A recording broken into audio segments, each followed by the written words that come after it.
नमस्कार, मैं रवीश कुमार। बिहार में नई सरकार बन गई है। जय श्री राम का नारा लगाने वालों ने जिन्हें पलटू राम कहा, आज उन्हें सत्ता के लिए अपना राम बना लिया।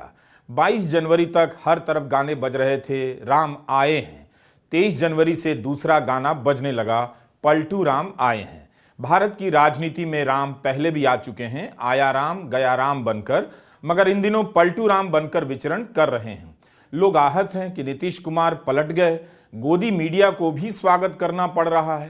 पूरे दमखम से राम आए हैं का स्वागत करने में लगा था। अब पलटू राम के लिए बचाव करना होगा। दरअसल गोदी मीडिया नीतीश कुमार के बहाने एक और शख्स को पलटू राम कहने की हिम्मत नहीं जुटा पा रहा।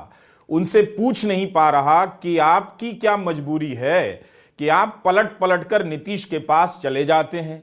नीतीश कुमार ने आज इस्तीफा दे दिया। बीजेपी ने आज नीतीश कुमार को गले लगा लिया। इस पूरे खेल में पलटू राम केवल नीतीश कुमार कहे जा रहे हैं, मगर ठीक से देखिए तो दो दो पलटू राम नजर आएंगे। महाराष्ट्र, कर्नाटका, मध्य प्रदेश में सरकार पलट देने वाले, राजस्थान में सरकार तोड़ने की कोशिश करने वाले, ईडी का डर दिखाकर दूसरे दलों के विधायकों और सांसदों को पलट देने वाले नरेंद्र मोदी नीतीश कुमार को देखते ही पलटी क्यों मारने लग गए। असम के मुख्यमंत्री हिमांता बिस्वा शर्मा को तो किसी ने पलटू राम नहीं कहा। वे तो कांग्रेस से निकलकर बीजेपी में आए, मुख्यमंत्री बन गए। ज्योतिरादित्य सिंधिया को किसी ने पलटू राम नहीं कहा, जिन्होंने अपनी ही पार्टी तोड़ दी और मोदी कैबिनेट में मंत्री हो गए। एकनाथ शिंदे को किसी ने पलटू राम नहीं कहा, जिन्होंने अपनी पार्टी तोड़ दी, उसके नेता को ही बाहर कर दिया, खुद मुख्यमंत्री बन गए। देवेंद्र फडणवीस को किसी ने पलटू राम नहीं कहा, जो मुख्यमंत्री थे मगर सत्ता के लिए शिवसेना से पलट कर आए। एकनाथ शिंदे सरकार में डिप्टी हो गए। बिहार में आरजेडी से निकलकर बीजेपी में आए सम्राट चौधरी को किसी ने पलटू राम नहीं कहा। बीजेपी ने उन्हें अध्यक्ष बनाया और अब उप मुख्यमंत्री बनेंगे। आज की बीजेपी को उठाकर देखिए, दूसरे दलों खासकर कांग्रेस से पलटी मारकर कितने ही नेता आए हुए मिलेंगे। बीजेपी में इनकी तरक्की देखकर बीजेपी के ओरिजिनल कार्यकर्ता और नेता रोज अपने अरमानों को लेकर पलटा पलटी करते होंगे, मगर पलट कर कहीं नहीं जा पाते हैं। उन्हें पता है कि जिस ईडी के डर से कांग्रेस और दूसरे दल के लोग पलटी मारकर बीजेपी में आ जाते हैं, अगर बीजेपी से पलटी मारी तो ईडी का भूत उन्हें धर लेगा। मगर इतने सारे पलटुओं को पलटाकर अपनी पार्टी में लाने वाले प्रधानमंत्री नरेंद्र मोदी को किसी ने पलटू राम क्यों नहीं कहा? एनडीए को किसी ने पलटुओं का गठबंधन नहीं कहा? अगर जिनके दल में और गठबंधन में पलटुओं की इतनी तादाद हो, जिनके पास पलटुओं की कमी ना हो, वे एक और पलटू राम को गले लगाने क्यों दौड़ पड़े? किसी ने क्यों नहीं पूछा? नीतीश कुमार अगर पलटू राम हैं तो नरेंद्र मोदी की क्या मजबूरी थी कि राम के आने के 24 घंटे के भीतर पलटू राम से हाथ मिलाने चले गए? अयोध्या में तो नरेंद्र मोदी ऐलान कर रहे थे कि कोई काल चक्र घूमा है। यही काल चक्र घूमा है कि राम आए हैं कि गाना बंद कर पलटू राम आए हैं बजने लगा है। जिस इंडिया गठबंधन को प्रधानमंत्री मोदी ने ही घमंडिया कहा, उसके गठबंधन को बनाने वाले नीतीश कुमार को अपने गठबंधन में ले आए। तो ऐसा नहीं है कि इस खेल में एक ही पलटू राम हैं, कई पलटू राम हैं। आप कह सकते हैं कि दो बड़े पलटू राम भी हैं। आखिर क्या बात है कि सरकारें तोड़ लेने वाले प्रधानमंत्री मोदी और अमित शाह नीतीश के सामने नतमस्तक हो जाते हैं? क्या ये दोनों नीतीश को देखते ही अपनी विचारधारा भूल जाते हैं?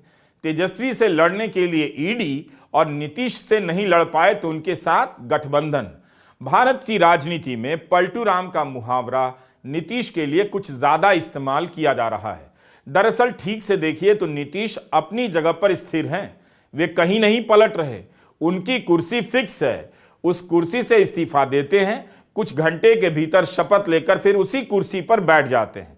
पलट रहे हैं वो लोग जो उनके साथ कुर्सी की मलाई खाने के लिए दौड़े चले गए। नीतीश कुमार अगर सिद्धांत विहीन हैं तो उन्हें पानी पी पी कर कोसने वाली बीजेपी क्या है? बीजेपी ने कम पलटू राम नहीं कहा, नीतीश को मानसिक रूप से बीमार तक कहा गया। मगर सवाल बीजेपी से नहीं हो रहा, केवल नीतीश कुमार से हो रहा है। जो बीजेपी दंभ भरती है कि उसकी राजनीति विचारधारा और राष्ट्रवाद पर आधारित है, वह भी जातिवाद की गोटियां सबसे पहले फिट करती है। बीजेपी ने सीधे चुनाव में जाकर जनादेश हासिल करने का साहस नहीं दिखाया, बल्कि राज्यपाल को समर्थन पत्र देने चली गई। पलटी बीजेपी ने भी मारी है, मगर बीजेपी को किसी ने पलटू राम नहीं कहा। उसके नेता जब नीतीश कैबिनेट में जाएंगे तो क्या वहां केवल नीतीश कुमार पलटू राम कहलाएंगे? कोई नहीं जानता कि नीतीश कुमार पलटे हैं या उनकी सरकार पलट दी गई है। भीतर का किस्सा मालूम नहीं, बाहर कहानियां तैराई जा रही हैं। अगर दूसरे राज्यों में ईडी से लेकर तमाम एजेंसियों की भूमिका हो सकती है तो बिहार में क्यों नहीं हो सकती?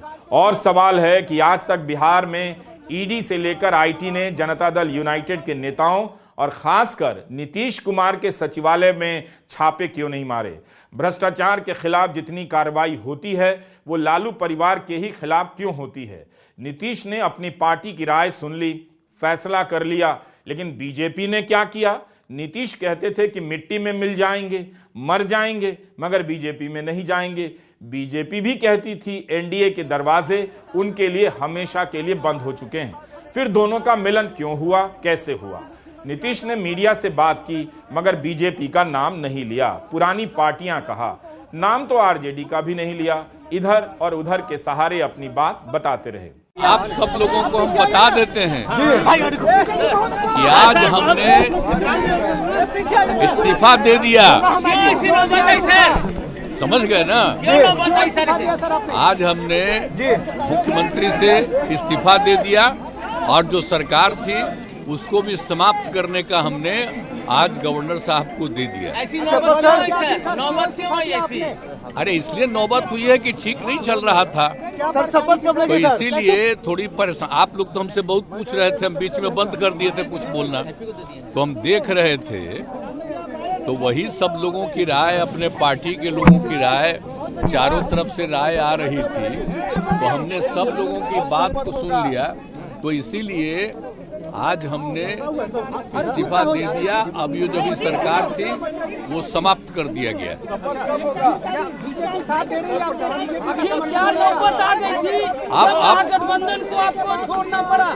नहीं, हाँ, अभी हम जो पहले गठबंधन को छोड़ के नए गठबंधन बनाए थे, और जो नया गठबंधन 1.5 महीना से बनाए थे, 1.5 साल से, तो यहाँ पर भी जो स्थिति इधर आकर के ठीक नहीं लगी है। और जिस तरह से लोगों का दावा हो रहा था, जो इतना मेहनत किया जाता था कि वही लोग ये सब काम कर रहे हैं, वो सब जरा धीरे धीरे लोगों को खराब लग रहा था। तो इसीलिए आज हम लोगों ने दे दिया, अलग हो गए। अब आज अन्य पार्टियां एक साथ होकर के जो पहले थी वो अगर आज ही अगर तय करेगी तो आज उसके बारे में फैसला होगा। तो आप जानिएगा, अभी वेट करिए।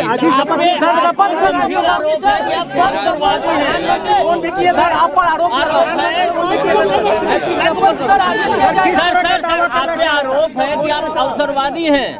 आपकी हमने बता दिया कि हमको लगा, हम बीच में तो कुछ नहीं बोल रहे थे। आप याद करिए ना कि बीच में बहुत कुछ कहना चाह रहे थे, नहीं कुछ बोल रहे थे। हम कुछ नहीं बोल रहे थे, चारों तरफ की बात थी, कितना काम हम कर रहे थे। और उधर भी लोग हम अलायंस करवाए, क्या क्या करवाने में लगे, और कोई कुछ काम ही नहीं कर रहे थे। तो सबको लेकर के तकलीफ, और यहाँ पर भी लोगों को तकलीफ, तो ये हो गया तो हमने बोलना छोड़ दिया था। प्रधानमंत्री से बात की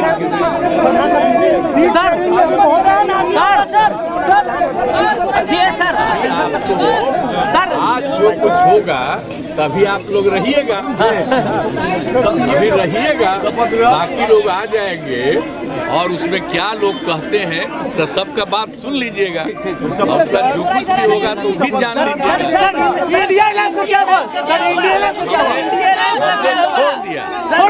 नीतीश के बयान में कोई कारण नहीं, बस उन्हें कुछ कह दिया गया और बिहार में सत्ता परिवर्तन हो गया।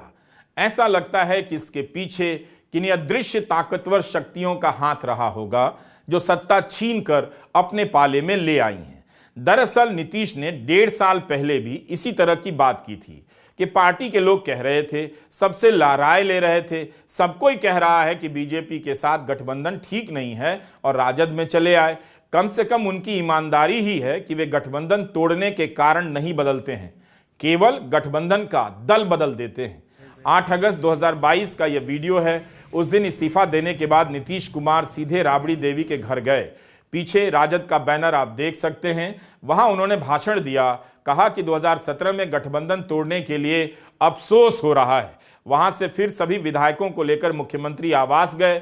राजद के एक नेता ने पूछा है, क्या नीतीश ने इसी तरह बीजेपी से माफी मांगी है और बीजेपी के लोग क्यों दौड़े दौड़े नीतीश कुमार के पाले में चले जा रहे हैं? जो भी बातें ये कह रहे हैं इनको खुद भी नहीं पता। हालांकि हम कोई व्यक्तिगत टिप्पणी नहीं करना चाहते हैं और हम इतना अपने लोगों को आश्वस्त करते हैं कि ना हम में गुस्सा है ना हम में नाराज़गी है। हम बड़े संयम रूप से हम लोगों ने गठबंधन धर्म का जो है पालन किया है और उसी हिसाब से हम लोग आगे जनता के बीच अपनी बातों को रखेंगे। लेकिन एक बात स्पष्ट रूप से मैं कह देना चाहता हूँ कि अभी खेल शुरू हुई है, अभी खेल बाकी है और मैं जो कहता हूँ वो करता हूँ। और आप लिख के ले लीजिए, जनता दल यूनाइटेड जो पार्टी है 2024 में ही ख़त्म हो जाएगी, ये निश्चित रूप से लिख लीजिए। और अभी तो खेल शुरू हुआ है, खेल बाकी है। अभी इन लोग जो भी करें, लेकिन मेरा स्पष्ट रूप से मानना है कि जनता हमारे साथ है और हमारा साथ देगी। और हम तो भाजपा के लोगों को भी धन्यवाद देते हैं, शुभकामनाएं देते हैं। चलो, जनता दल यूनाइटेड को अपने साथ लिया। सरकार हम लोगों ने बड़े उम्मीदों के साथ बनाया था और किस उद्देश्य के साथ बनाया था वो नीतीश कुमार जी ने आपको उस समय बताने का भी काम किया। ये गए हैं, इन्होंने इसकी हत्या की है, तो जनता इसका जवाब देगी। इन बातों का अब कोई मतलब नहीं है। बिहार की मौजूदा राजनीति को आप किसी भी कोने से नहीं समझ सकते। इंडिया गठबंधन को लेकर नीतीश कुमार की नाराजगी को बढ़ा चढ़ाकर पेश किया जा रहा है, मगर कोई यह नहीं समझा पा रहा कि बीजेपी के खिलाफ देश भर में मोर्चा बनाने निकले नीतीश को बीजेपी ने क्यों स्वीकार किया। क्या बीजेपी कभी नाराज नहीं हुई? नीतीश को जाना था और बीजेपी को साथ आना था। इंडिया गठबंधन मोदी से लड़ने के लिए बना था। गठबंधन के भीतर कांग्रेस से सम्मान पाने के लिए नहीं, सबको अपनी अपनी जमीन पर लड़ना था, मगर नीतीश ने अपना मैदान ही बदल दिया। हमने पहले ही, हमको ये इत्तला मिली थी कि लालू जी से जब बात किया, तेजस्वी से जब बात किया था, उन्होंने बोल रहे थे कि हमको भी ऐसा संशय आ रहा है कि ये हमारे हाथ से चले जाएगा। तो इसीलिए हम और आप मिलके लड़ना है, लड़ेंगे। मैं फिर भी कोशिश करता हूं उनको अपने साथ रखने का। अगर वो रहना चाहते हैं तो ठीक है, अगर हम कितना कहे तो भी अगर वो जाना चाहते हैं तो वो जाएगा ही। इसीलिए ये पहले से मालूम था, लेकिन हमने ये इंडिया अलायंस को इंटैक्ट रखने के लिए हम होके कोई बात अगर गलत करेंगे तो वो रॉन्ग मैसेज आएगा। इसीलिए हमने, कल लोग पूछे मुझे, परसों पूछे, तो मैं यही कहा कि देखेंगे, अभी हम तो उसका डेवलपमेंट हमको मालूम नहीं, उसके बाद हम देखेंगे। हमने ये कहा था, लेकिन ये सूचना तो हमको बिहार के डिप्टी चीफ मिनिस्टर और लल्लू प्रसाद दोनों ने दिए थे और आज वो सच हुआ। ऐसे देश में तो बहुत से लोग हैं, आया राम गया। दरअसल 2024 के लिए राजनीति जनता के मैदान में नहीं तय होगी, बंद कमरे में तय होगी। बंद कमरे में किसी की गर्दन पकड़ी जा रही है तो किसी का गला दबाया जा रहा है। बिहार में असल में क्या हुआ, इसकी सटीक सूचना किसके पास है? जिसके पास है, क्या वो कह पाएगा? मगर जो दिख रहा है वो उसी पैटर्न का हिस्सा है जो 10 साल में मंदिर का रूप ले चुका है। गठबंधन में दिक्कतें तो शुरू से थीं, मगर इनके साथ आने से बीजेपी परेशान हो गई थी। उसने इंडिया को घमंडिया कहना शुरू कर दिया। इंडिया नाम से ही चिढ़ हो गई तो भारत कहने लगे। अब उसी इंडिया के संयोजक बीजेपी के पाले में हैं। उम्मीद है बीजेपी के नेता अब इंडिया को घमंडिया नहीं कहेंगे और भारत के साथ साथ इंडिया बोलने लग जाएंगे। लेकिन क्या नीतीश कुमार को पता नहीं था कि विपक्ष के हर दल की अपनी समस्या है? क्या इस गठबंधन में केवल कांग्रेस अहंकारी थी, बाकी दल विनम्रता के पुजारी बनकर गठबंधन में बैठे थे? नीतीश कुमार ने तो मुंबई की बैठक के बाद मीडिया को आजादी दिलाने का वादा कर दिया था कि नई सरकार बनेगी तो लिखने बोलने की आजादी मिलेगी। अब खुद नीतीश उस बीजेपी में चले गए हैं जिससे वो मीडिया को आजादी दिला रहे थे। भी आपको बताया गया कि कैसे मीडिया पर ही कब्जा कर लिया, कोई भी दूसरे की बात कम छपता और ज्यादातर उन्हीं की बात छपते रहती। कितना काम पहले हुआ है, अलग अलग राज्यों ने कितना काम किया है, दूसरे पार्टियों ने, उसका कम छपता है। ये कम करते हैं और ज्यादा छपता रहता है, तभी तो आप लोगों पर कब्जा न है जी, तब तो उपाय है। और जब एक बार उनसे मुक्ति मिलेगी तो आप सब प्रेस वाले आजाद होइएगा और जो आपको उचित लगेगा वही लिखिएगा और वही बोलिएगा। ये बहुत जरूरी है। अगर प्रेस के लोग कुछ लिखते हैं, कहीं क्या काम हो रहा है, क्या ठीक नहीं हो रहा है, वो जब लिखते हैं तो उसका असर जनता पर कितना पड़ता है। और आजकल देख रहे हैं कोई काम नहीं कर रहे हैं और खाली उनका बड़ाई हो रहा है। अब मीडिया की आजादी को लेकर नीतीश कुमार क्या कहेंगे? नेता मुद्दों को लेकर दल और गठबंधन बदलते रहते हैं। क्या वे बीजेपी से कहेंगे कि गोदी मीडिया को आजादी चाहिए? गोदी मीडिया के पत्रकारों ने 10 साल से मोदी सरकार से एक भी सवाल नहीं पूछा है। प्रधानमंत्री नरेंद्र मोदी ने एक भी विस्तृत प्रेस कॉन्फ्रेंस नहीं की है। दरअसल इस राजनीति में कहने के लिए अब कुछ भी नहीं। कई लोगों ने पुराने बयानों को लेकर आज से कल में 50 बार दोहरा दिया सोशल मीडिया पर। अगस्त 2022 में भी उन बयानों को दोहराया गया था। कर्पूरी ठाकुर की सरकार जनसंघ ने गिरा दी। जनसंघ की जगह बनी बीजेपी की सरकार ने कर्पूरी ठाकुर को भारत रत्न देकर नीतीश कुमार से सरकार अपने हाथ में ले ली। उन्होंने पद से इस्तीफा दिया, बीजेपी के पाले में आ गए। 22 दिसंबर 2023 को सुशील मोदी का एक बयान है, यह उन्हीं की तरफ से जारी प्रेस रिलीज की तस्वीर है। सुशील कुमार मोदी की तरफ से जारी बयान में लिखा है कि उद्घोषिका से नीतीश कुमार के व्यवहार ने फिर जाहिर की उनकी यौन कुंठा। विज्ञप्ति में आगे सुशील मोदी ने कारण लिखा है कि सदन में माफी मांगने के बाद भी वाणी आचरण पर सीएम का नियंत्रण नहीं है। जदयू ने नेता नहीं बदला तो लज्जित करने वाली बड़ी घटना संभव है। इस इंडी अलायंस के एक बहुत बड़े नेता जो इंडी अलायंस का झंडा लेकर के घूम रहे हैं, जो देश की वर्तमान सरकार को उखाड़ फेंकने के लिए भांति भांति के खेल खेल कर रहे हैं, वो इंडी अलायंस के नेता ने विधानसभा के अंदर, जिस सभा में माताएं बहनें भी मौजूद थी, कोई कल्पना नहीं कर सकता है ऐसी भाषा में बद्दी बातें की। कोई शर्म नहीं है उनको। इस स्तर के आरोप नीतीश पर सुशील मोदी लगा रहे थे, बीजेपी के नेता लगा रहे थे। क्या उन लोगों ने इसके बारे में नीतीश कुमार को नहीं बताया होगा कि जो लोग यह बता रहे थे कि राजद के खेमे में क्या क्या हो रहा है? नीतीश कुमार पर यौन कुंठा का आरोप लगाने वाले सुशील मोदी उन्हें मुख्यमंत्री के रूप में अब स्वीकार करेंगे। ऐसा नहीं है कि वे आदर्शों और विचारधारा पर चलते हुए इस्तीफा देने जा रहे हैं, वो ये काम नहीं कर पाएंगे। तो पलटू राम को आप बिहार की राजनीति में ठीक से पहचानिए। नीतीश कुमार जिस बीजेपी को किनारे लगाने चले गए थे, वही बीजेपी पलटकर उनके कंधे पर सवार हो गई है।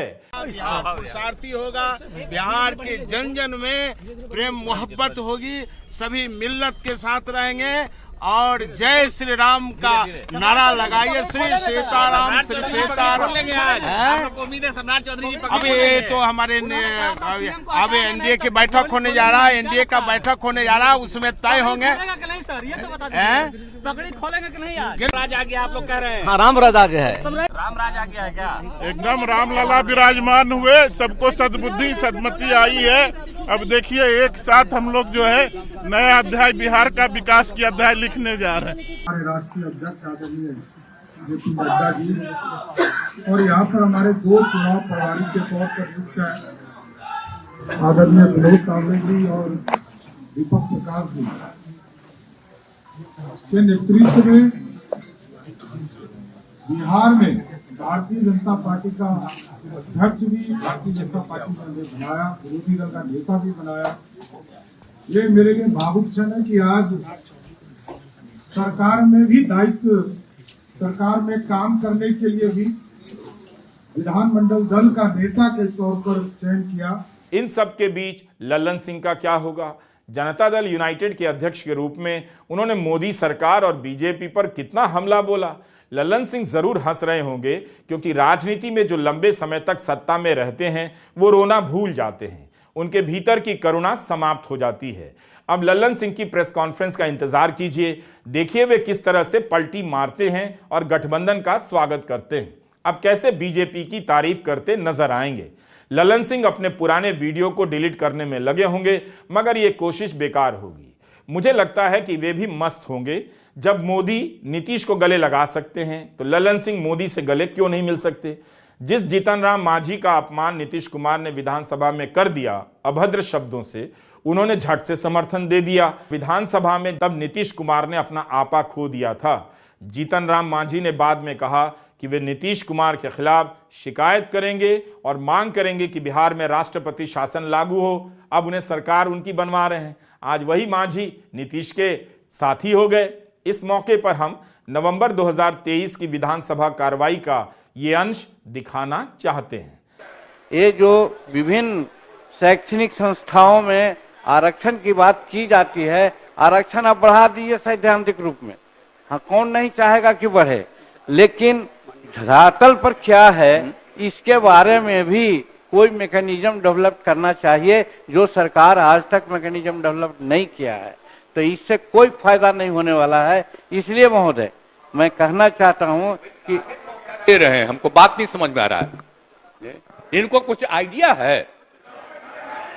ये तो मेरी गलती है कि इस आदमी को हमने बना दिया था मुख्यमंत्री। नहीं, ठीक है, ये कोई सेंस नहीं है इसको,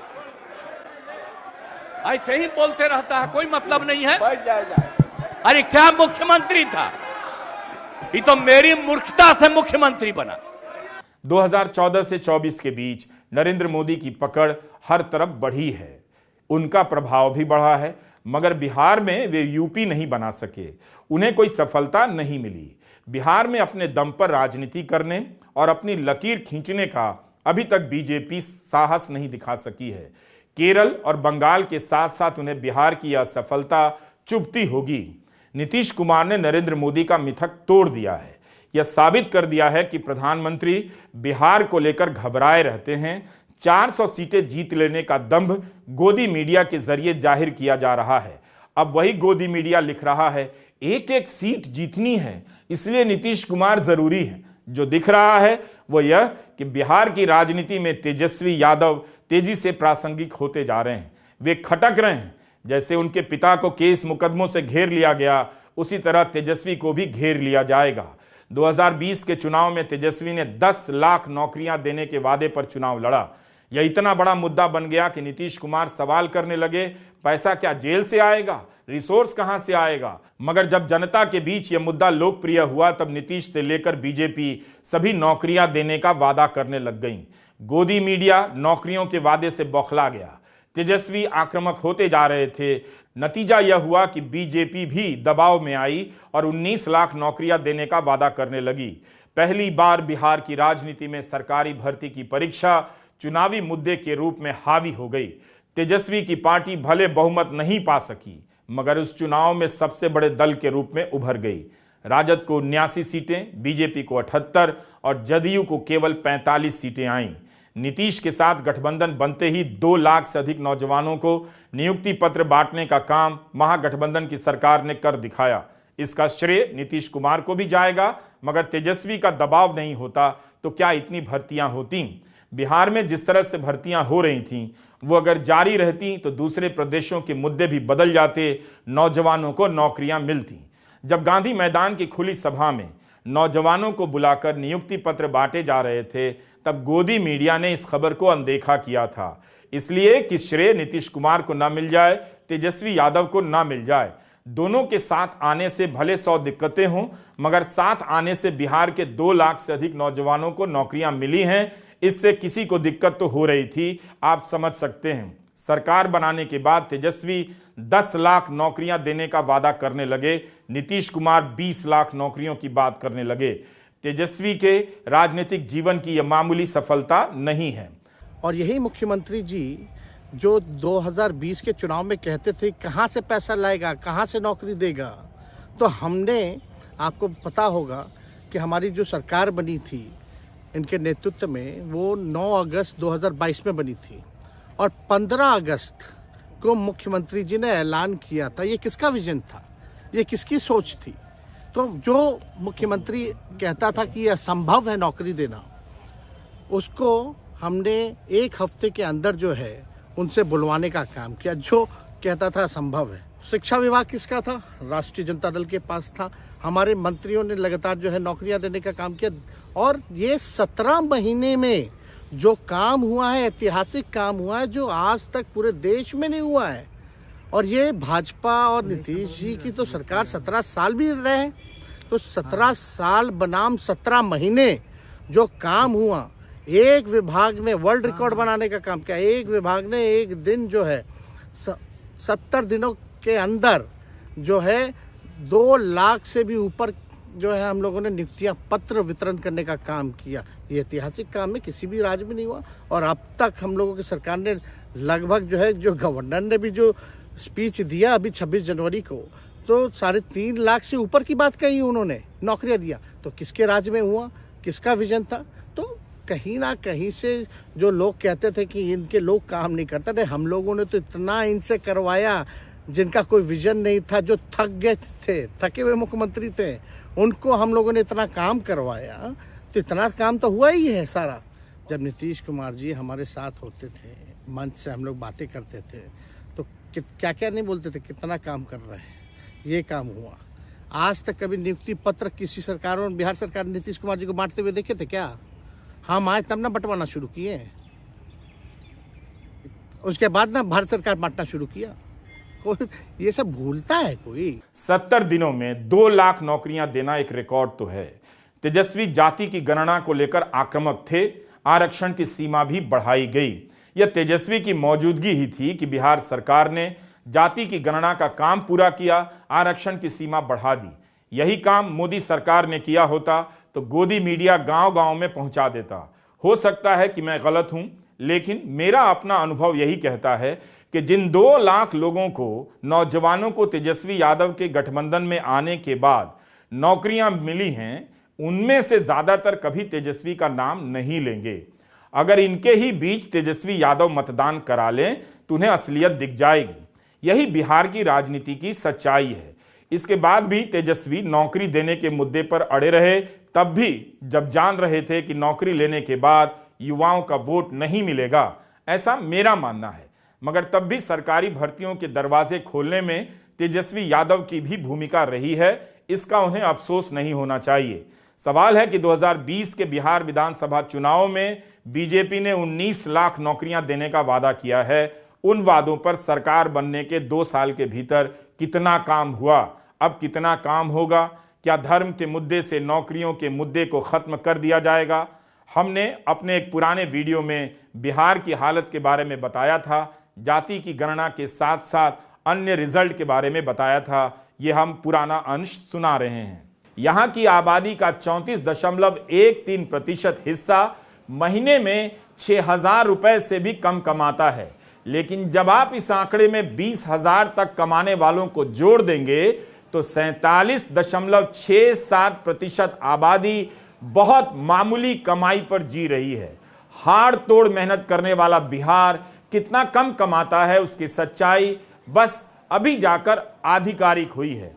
बिहार को आप किसी भी कोने से देखिए, Scorpio, Bolero, shopping mall, flyover के बीच से निकलती हुई इसकी गरीबी सामने आ जाती है। बिहार में 50,000 से अधिक कमाने वाले 4% से भी कम लोग हैं। ओबीसी में 33% परिवार गरीब है, सामान्य वर्ग में 25%, अति पिछड़े वर्ग में 33.6% परिवार गरीब है और अनुसूचित जाति और जनजाति में सबसे अधिक 42% परिवार गरीब हैं। यह उस बिहार की सच्चाई है जो 20 साल से विकास विकास कर रहा है। कई बार विकास से ज्यादा विकास का नारा चल पड़ता है, जिसके शोर में हम बाकी चीजें नहीं देख पाते। गनीमत है कि बिहार सरकार और 2 दशक से अधिक समय से सरकार चला रहे नीतीश कुमार ने ही इस सर्वे को संपन्न कराया और सार्वजनिक कर दिया। बिहार मूलतः एक गरीब राज्य था, एक गरीब राज्य है। कर्पूरी ठाकुर को भारत रत्न मिल गया है और बीजेपी को बिहार में सत्ता का रत्न। नीतीश की नाराजगी को बढ़ा चढ़ाकर पेश किया जा रहा है। वे नाराज हैं, इसलिए उनकी तरफ से आ रही सभी दलीलें बिना किसी काट पीट के स्वीकार की जा रही हैं। जब वे बीजेपी को छोड़कर राजद के साथ गए थे, तब क्या किसी ने कहा था बीजेपी अहंकारी हो गई है, सहयोगियों को जगह नहीं देती, नीतीश का सम्मान करना चाहिए था, बीजेपी को अपना तरीका बदलना चाहिए था। तेजस्वी 2 बार उप मुख्यमंत्री बन चुके हैं। उनकी राजनीति का सफर आज के बिहार में लंबा हो गया है। कर्पूरी ठाकुर की जन्म शताब्दी पर उन्होंने अपनी जाति, अपने समर्थकों से कहा कि कमजोर तबकों के घरों में जाया कीजिए, उनके दुख दर्द को समझा कीजिए। बिहार के जातिवादी समाज में तेजस्वी हमेशा जातिवादी के रूप में देखे जाएंगे। बाकी जो जाति की राजनीति करते हैं वो राष्ट्रवादी कहलाएंगे। एक साथ जुटे हुए हैं। हम सब लोग चाहते हैं कि बिहार में, देश में अमन हो, चैन हो, सही मुद्दे की बात हो, और मुद्दा जो भी रहे, चाहे शिक्षा हो, बेरोजगारी हो, चिकित्सा का हो, तरह तरह की समस्या जो असल मुद्दे हैं उस पर चर्चा हो और उसका जो है निदान हम लोग करें, ये होना चाहिए। लेकिन कुछ लोग धर्म की राजनीति करना चाहते हैं। तो जो लोग धर्म की राजनीति करना चाहते हैं, कहते तो लोग हैं कि फलना हम जातिवादी नहीं है, हम जाति की राजनीति नहीं करते, लेकिन सब कुछ करते हैं, वो तो सब दिखता है। तो हम तो कहना नहीं चाहते, इसलिए तो विषय अलग हो जाएगा। आज खुशी मनाने का दिन है कि आज हम लोगों की जीत हुई है, और बीजेपी को कितना इन लोगों का अंदर अंदर लहर रहा होगा कि कर्पूरी जी को देना पड़ रहा है, तो वही लोग बुझा रहा होगा। तो आप समझिए कितनी बड़ी जीत हुई, तो इसकी खुशी हम लोग मनाने का काम करें। और हमें खुशी है कि आप लोगों का साथ हम लोगों के साथ हमेशा रहता है, आप लोगों का आशीर्वाद मिलता है। चाहे कुछ भी हो जाता है, आप लोग लालू जी का साथ नहीं छोड़ते। तो इसके लिए आप सब लोगों को हम प्रणाम करते हैं हाथ जोड़ करके कि आप लोगों के बदौलत इतनी बड़ी ताकत मिली है, और हम यही उम्मीद करते हैं कि ये ताकत जो है आप लोग इसी हिसाब से आगे देने का काम करें। तो आगे ताकत मिलेगा कि नहीं मिलेगा? दोनों हाथ उठा करके बताइए, आगे ताकत मिलेगा? तो लड़ाई लड़ना है कि नहीं लड़ना? और ज्यादा कुछ हम नहीं कहेंगे। राष्ट्रीय अध्यक्ष जी हम लोग साथ हैं, आप लोगों के बीच आए हैं, और ये भी आप लोगों के समक्ष आप लोगों से बात करेंगे। लेकिन इनको आश्वासन दे दीजिए, पूरी मजबूती के साथ लोकसभा का चुनाव 2024 का हम लोग लड़ेंगे। लड़िएगा कि नहीं लड़िएगा? एकदम मजबूती के साथ। बहुत तरह का लोग ध्यान भटकाने का कोशिश करेगा, ये करेगा, और आप तो जान ही ना रहे भाई। अब हम तो पहले से बोलते रहे हैं कि हम लोग चाहे कुछ हो जाए, लालू जी नहीं झुके भाजपा के आगे, तो तेजस्वी भी नहीं झुकेगा। ये ईडी और सीबीआई को लगाएंगे, लेकिन विचलित नहीं होना है। आप सब लोग लालू यादव हैं, आप सब लोग तेजस्वी यादव हैं, कोई घबराने की जरूरत नहीं। मजबूती के साथ एक रहिए, और मेरा एक बात जरूर मानिएगा कि छोटों के यहाँ जाइए, गरीबों के घर जाइए, उनके साथ दोस्ती कीजिए, उनके दुख और सुख का भागीदार बनिए। ये वचन दीजिएगा कि नहीं दीजिएगा? दोनों हाथ ऊपर करके बताइए, वचन दीजिएगा कि नहीं दीजिएगा? दलित हो, अति पिछड़ा समाज के हो, वंचित समाज के हो, इन सब लोगों को, अल्पसंख्यक भाई हो, सब लोगों को जोड़ने का काम कीजिए। अगर बीजेपी वाला, भाजपा वाला अगर दंगा फसाद कराने का प्रयास करेगा तो राष्ट्रीय जनता दल का सिपाही मजबूती के साथ उसकी रक्षा करने का काम करना, ये संकल्प लेकर के आप सब लोगों को जाना है। आप बिहार की चिंता मत कीजिए, निश्चिंत रहिए। वहां आप किसी को मर्सिडीज मुफ्त में दे देंगे तो भी उसे बेच देगा और बोलेरो और स्कॉर्पियो खरीद लाएगा।